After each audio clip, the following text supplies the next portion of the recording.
The biggest advantage that you can possibly create as a marketer is to develop a better understanding of the customer you want to sell to than your competition have got. And this is true for two reasons. Firstly, because you'll know where to find customers for your offers. This is particularly important when paying for advertising, for example, where you can use the minutest detail about their lives, their interests, the demographics, where they live, how old they might be, etc., to show ads just aimed at that specific type of person. Because without that knowledge of a customer, you've no idea how to set these targeting parameters. But this is also important when you're trying to find your customer online using free traffic methods too.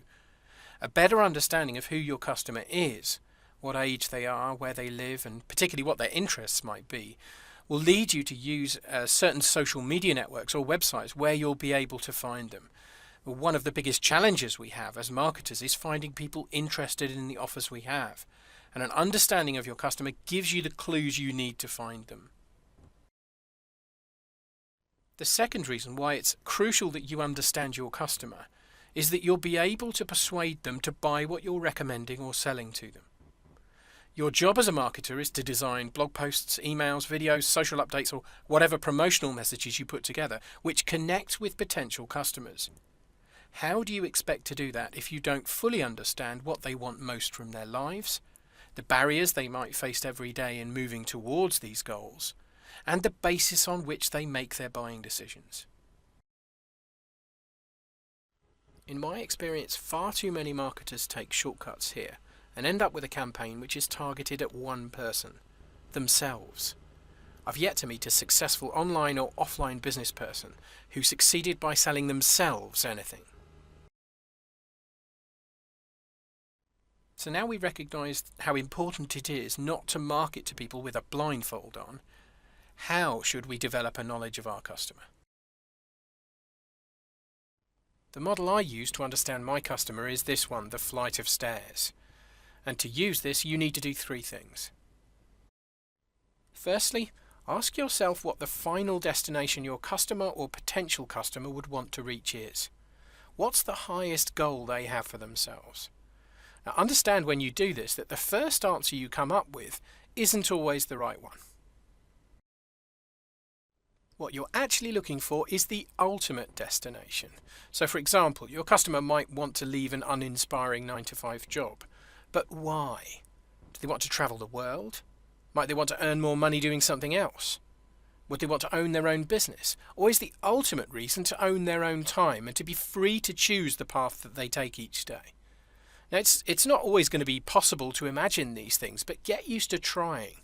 Because if you can develop an understanding of the ultimate destination your potential customer wants to aim for, you hold an ace to play in your promotions.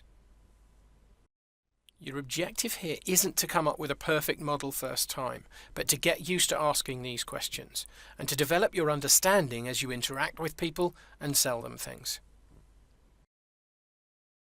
Secondly, imagine the elements they need to reach this destination, starting from the bottom knowing nothing. These might be things like changing their mindset, deciding on their focus, coming up with a plan, learning technical skills, or whatever it is in your context for your customer in your niche. But whatever your niche and whoever your customer is, map their journey from nothing and think about this logical sequence that they would need to follow. This allows you then to consider the roadblocks or barriers that might stop them travelling this journey. These are in red on this slide in this example, and these represent their fears and the pain they feel making this journey. And identifying this is gold for the marketer. Because doing both these things then allows you to look at the solutions you could provide that person with to help them on their journey. This kind of research will help you to write your promotional message stories so that they resonate with your audience. It'll also help you twist the knife in your promotions, where you identify the biggest pain the customer feels and remind them of it and what might happen if they don't resolve the problem or issue that they have. But this will also certainly identify the types of product or training they might need too, so that when you're looking around for products, training or software to promote, you'll know exactly what you're looking for and exactly what your customer is most likely to buy from you. It can also be really helpful to look at the fears and pain your model helps you to identify in your customer and ask yourself, what's the biggest pain your customer will feel? What are they most afraid of? Identifying this and using this in your promotions when you're twisting the knife is what the really great marketers do. And the bit that's missing from the diagram most training courses throw at you, the traffic plus conversions equals sales kind of model, is having the right offer in the first place. And your understanding of your customer will give you that. And if you intend to operate and succeed in a niche for any length of time, my advice is to go deeper and develop an even better understanding of your customer. And this next model should help you do that. This way of looking at your customer asks you to put yourself in their shoes, and then think about how they live their life, who might affect their thinking, what they believe about themselves and their situation, and what they care about most, and what they're currently doing to solve some of the problems they have. It's a great model to get under the skin of your customer and create that competitive advantage over others who might be selling or recommending them similar things. Because when you can truly understand what someone's fears are, and when you totally put yourself in their shoes, often you see the buying process and how you'll be able to influence their thinking very differently indeed. Let's have a look at one of these models that I've completed already, and this is a model I completed a while ago. I've named this person John, and I've got a picture of him. I've distinguished him from a person I'm going to introduce you to in a moment, which is James, by the stage he's at in his online business journey. And I hope to be able to show you that by picturing John in a clear way and understanding exactly how he's feeling and his motivations and his why, you're able to identify products you might sell him and how you might sell those products so that he emotionally connects with the message you're sending. I've aged this person at about 40 to 50, person with some experience, person who currently works a full-time job and wants to remove themselves from that for family and other reasons. In terms of what they see, I've identified that they see people going out to work and pretending to love it. They see the family and the kids he feels he doesn't see very often, and the fact that he has daily hope that he can work himself out of this situation, but this daily hope seems to be dashed at every turn. He sees lots of barriers in terms of learning technical skills, in terms of learning new knowledge, and he's getting lost in a sea of information. In terms of what he thinks and feels, even though he might not be saying this outwardly, he feels alone. He feels that success is important, and actually he's quite proud of that success. He's still internally got hope that he can do it. Although he feels tired physically and mentally in terms of trying to work a full-time job, trying to manage his family and try to get his business off the ground at the same time. In terms of dreams, he dreams of owning his own time, and he thinks about this and values this quite a lot. In terms of what he says and does, he's getting into a negative cycle of opening emails and wasting time. He's gone into debt because of his commitment to his dreams and because he realizes he's got to invest in his business and invest in training to be able to work himself out of his current situation. He looks for tutorials to learn technical skills, and he does something each week to progress his dreams, following one direction one day and one direction the next, often led by the emails and marketing messages he receives. He says he'll make it, but actually he's doubting inside that he will. He often lies about the investments he's made and the debt he's in, particularly to his family. In terms of what he hears you're wasting your time far too much from the people around him. He hears other people who have a full-time job just say, look, just live for the weekends, I do. And he doesn't get how anyone can do that. In terms of who influences him, he's influenced by someone different every day, such as his desperation to work himself out of the situation he's in. But he's influenced more by his family, by his wife, his girlfriend, and the student, the kids he has, more than anyone else. He's also influenced by those who have apparently achieved success and the people who he's on the email lists of. They have a lot of influence over him because he feels that that they're the only people who really understand his situation. And certainly they're the only people who would understand how to get himself out of it. He does recognise that what he's been doing hasn't worked, and he's now looking for something different. In terms of pain, I've identified that actually he hasn't got the technical skills to copy what others do easily, and that this causes him pain. His biggest pain is that he wants to leave his 9 to 5 and he doesn't really want to work until he's either dead or retired. And he fears failure. He fears admitting failure after investing so much of his time and money into this dream he has. In terms of what he's gained so far, he has managed to cover some of the bills each month, and he is earning a little bit of money from his internet business. I've identified this person as being someone who has moved on from being someone who would look for click button solutions. I'm going to come on to that person in a moment, but John, this person we're describing here, is someone who realizes that hasn't worked for him and is looking for something else. He's realized in terms of gain that his success has come from trying to copy what successful people do, and he's realised that he needs to understand how to run this as a business as opposed to a hobby that just keeps rolling week to week. Crucially, he has realised that spinning wheels doesn't get him anywhere. Sometimes you can best understand who your customer is by trying to work out who they're not. So this is a person who might be a customer of a similar kind of product. This person is called James, and he's a little bit younger than John.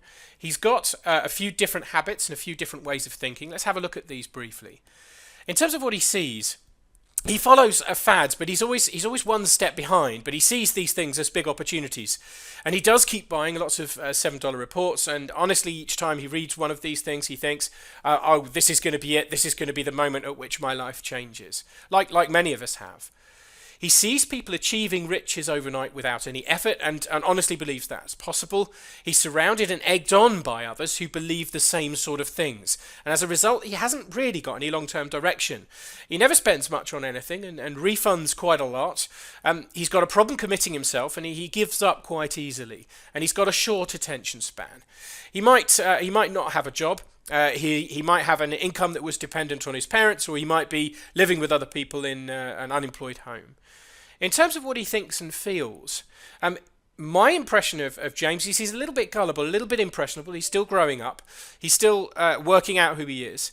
In the way we speak in Oldham, we might say he's all mouth and no trousers. If you understand, that's fantastic. He's lost. He's yet to find himself and grow up a little bit. He appears to care more about what others think rather than his own reality. But he's confident that riches are just around the corner because that's what people tell him. He's yet to truly know himself, and he's yet to become an adult in this sense. And he might actually secretly laugh at others' failure, but doesn't admit his own. And actually inside, he's a bit frustrated, bitter, and negative when he starts thinking about these things. However, he doesn't think about them very often. But he's the ha-ha kid from The Simpsons, if you've watched it. In terms of what he says and does, he gives up more easily than John. He cares about what other people think of him, and he's chasing the next big thing. He fakes success and pretends he's already massively successful. And in that sense, he lies to himself. He doesn't really have to think about tomorrow due to his personal situation, so he doesn't bother. It's all about what he can do and get up to today to be able to make a couple of bucks, and that's it. He doesn't really commit to anything for too long. He says to everyone he's always one step away from crushing it, but he never quite gets there. And he moans about stuff that doesn't work, and he blames others for his failings an awful lot. Most of all, he gets a buzz from starting something new, and a lot of people get this addiction mindset that actually if they've got something that hasn't worked, all they need to do is buy a new product and set off in a new direction, and because they're going in a new direction, all of a sudden things feel better, and they get used to being on this merry-go-round of shiny object syndrome. And that's where James is. In terms of what he hears stories promised by emails and in forums, and he's influenced by the hype and marketing messages around him. He's influenced by the forums and people they follow and that post there, but he doesn't really know them.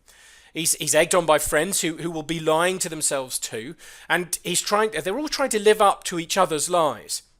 He might be influenced a lot by external forces. He hasn't really got a reliable internal compass yet. He gives up quite easily. He's motivated by having a good time now. And in terms of learning, he thinks he kind of knows it all. In terms of pain, he doesn't like hard work or the reality that things can't happen. And he thinks things really can't happen quickly enough, and it's that drives him. He's also blaming external forces a lot for his failure and the fact that he doesn't get what he wants. And I think he fears truly being himself in case others don't like him or laugh at him a little.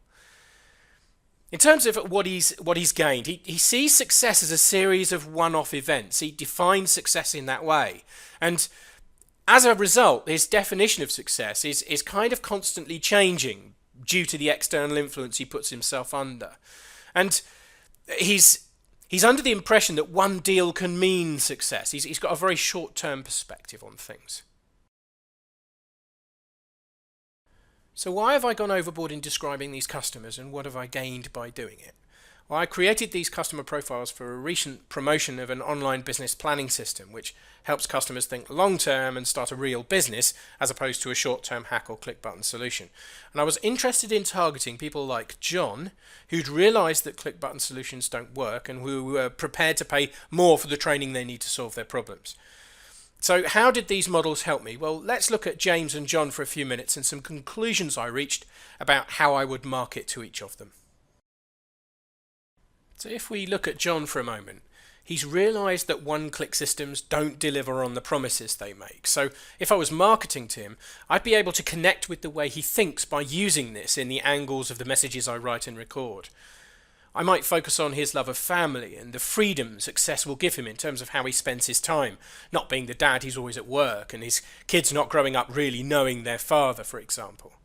I'd be able to pick up on his need to succeed over the long term. I might also touch on the fear he has of failing and what his friends and family might say, the I told you so moments we might all dread. Because he's got a longer term focus, his pain is very much about knowing that if he doesn't change his situation, he'll be feeling this way until retirement, every day, day in, day out. When selling or recommending products to John, a more realistic approach will work. Possibly one which uses this realization that one-click systems don't really exist will work well. And because he has a little bit more life experience, he already knows his definition of success and is much more likely to measure a product by measuring how well this fits in with his own than set his own ambitions based on what a promotion I tell him tells him is a good outcome for him. John will be motivated by the thought of making money fast, but he'll be persuaded that this is possible by a more realistic approach. If my promotions sound too hypey, he'll pick up on this and press the back button pretty quickly. In terms of James, selling to James is a matter of getting him excited about the profits that can be made today, and hypey promotions are exactly what will work here. I would focus on the fact that the system I'm recommending is new and that his friends won't be using it yet, and that in the message I send I would focus very much on the time it takes to get results with the system or software I'm sending him links to. And that he could have a few $100s in his hands this week or today. I would use phrases like it's not your fault and they've lied to you to flatter his ego a bit and give him hope that even though he's not that committed, he's right to believe that success so far has been denied him because of external factors rather than because of his lack of work. Doing this removes a major barrier to believing that my solution is one that will make a difference for him. It'll make him much more likely to buy it.